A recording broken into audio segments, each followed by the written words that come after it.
Hey, good morning. I want to talk a little bit about the spindle nose on the Monarch 10EE lathe and how I like my chucks to fit and just some general stuff that I'm running into.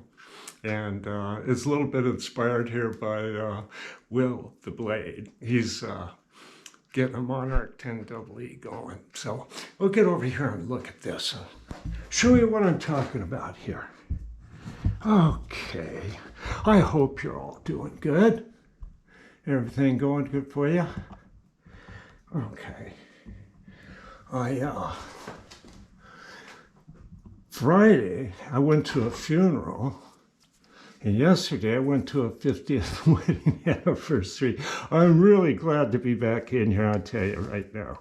Okay, I got this homemade chuck here. Well, it's not all homemade. This is a 4-inch made in Taiwan chuck that were real typical. I haven't bought anything like this for a long time. It's probably 20 years old. And I made this back plate for it here and kind of Mickey Moused it so it's an adjust true. Okay, drilled the chuck from the front so it's front mounting. It was just a plain back mount chuck. Well, anyway, let's get to it here. Okay, so I got that chuck on there, and I'm going to loosen the cam locks here. Okay, there's one.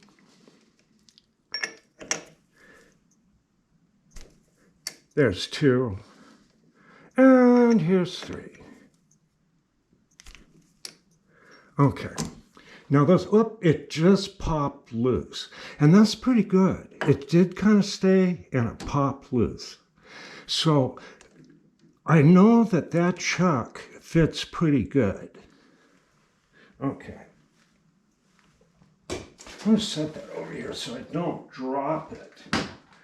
But now these spindle noses, what you got to watch out for, let me get back over here. I'm going to take the camera loose and show you is, now I've had these where they really get stained. And I don't know if you can see this, but you can tell it's ground. And it's got a little bit of staining on it, but you can see that it hasn't been like sanded. And these things can really get stained up, and I can show you on this chuck here. This is a 12-inch chuck that came on my old Axelson lathe that I'm fixing up, and it's really a deep staining, and it's got some etching to it. And this chuck, I'll spin it around. This thing weighs over 100 pounds, just this part. It was pretty bright, I cleaned it up quite a bit, but it didn't look like this. And this, the cutting fluids, and I think the worst culprit is that 1,1-trichloroethane, but it also brings other stuff. It's like a super thinner, and it stains like this. And you can, you clean it off the best you can, but don't sand it off. It gets on spindle nose faces like this. And the best thing you can do, I think I've got something handy here. Let me reach for it. Is just take a stone, and make sure that you get the high spots off. So don't sand that stuff off. It'll kind of fade after time. But that chemical wants to crawl into places, and one of them is your spindle and chuck interface.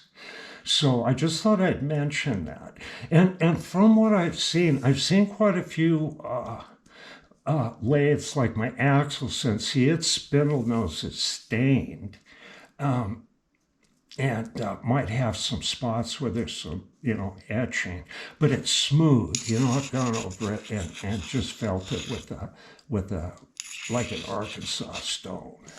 So yeah, you don't want to like sand that off until you got it bright, because you can really damage your spindle that way. I just thought I'd mention that. Most people know that, but you certainly run into stuff like this. And this, one of the things here, let me get back over this way, is this chuck here, I had it over in the jig drawer. Just, I gotta drink a coffee. Coffee's good this time of day, about 5 o'clock in the morning. Well, I'm trying to figure out what's going on with these chucks, because they fit sloppy, just more sloppy than normal on the short taper. Let me get back over here. This part here, and this excuse me, this 12-inch chuck, yeah, it's just it's heavy. I'm real strong to be able to do that. The taper here, I don't know if you can even see it, but it's got spots. Like here, it feels like it's bashed in. Well, I think what happened is the chuck came loose on the spindle, and that's why this taper's all wallowed out. And so I think the word for today is to make sure your chuck's on tight, because I think that happened to this chuck and the other smaller chuck that I bought on eBay. This chuck came on the lathe I got from Yoder, and I was thinking, well, gosh, I don't think this had been on that lathe that long, but I think it had. And I think at some point it came loose and kind of banged it up. And I'm looking at the spindle on the lathe, and it's okay. So you just don't know, what this equipment goes through before you get it. You just go, boy, some animals really had it. But what I found on this chuck, you might find interesting, is every single screw in this thing, I've had it apart and cleaned it, every screw in this thing was loose. The front ones and these here, and even the 6 big bolts that hold the backing plate on. It was just loose. You could take everything out by hand. And I I also found on the lathe itself, most of the bolts on it are loose too. So I think what happened is wherever this machine was, is they did stuff that just vibrated terribly, I guess, and shook everything loose. So I've kind of done some test stuff on the lathe, and it's perfectly fine for what I'm going to need it for, just basic stuff. And but sometimes this stuff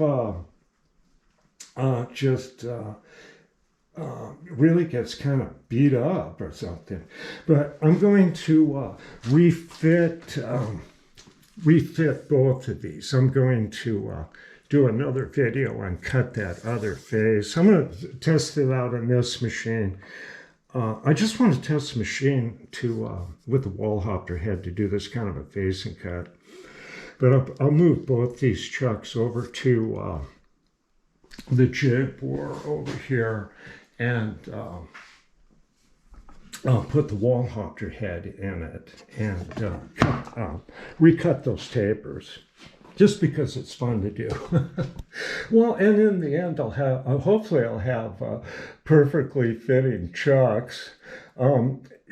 These chucks, maybe I can show you a couple of things it's fun to do kind of forensics on stuff, see? And here's the jaw out of that 8-inch chuck there. And I don't know if you can see it, but they haven't been ground before. But you see how it's narrow here and it's wide there. And if you kind of look at it, you see it's kind of bashed in. So the chuck was kind of grabbing stuff like that, instead of, straight, it was like that. And that's just the worst condition, that a chuck can be in, because it just doesn't hold stuff good. You hold small rods and they rattle, and things just horrible. But I'll take and regrind these once I get this chuck straightened out to that point. Get over here and grab what came with it. Now, I don't know everything about chucks. And one of the things that's just always pointed out to me by the old ones is stay away from chucks that don't have the jaws with them. And whoever had this chuck, I bought it on eBay, and somehow they stuffed this thing in one of those flat rate packages with all this stuff. It was a heavy one. And but anyway, they bought these new jaws. And I know replacement jaws are expensive. These things don't have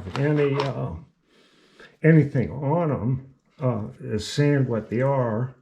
They have numbers. That's just so once you get them ground in. But these jaws don't fit real well. And I don't know if 6-inch and this 8-inch chuck, 6-inch and 8-inch have the same hole pattern, but these do fit onto the master jaws, this being the master jaws here. So I don't know. It's always good to get the jaws with the chuck. And they had such problems with this chuck that they welded and ground, and it just didn't go back on the spindle straight every time. Okay, I'm going to make another video and get this set up and work on that back plate. And hey, have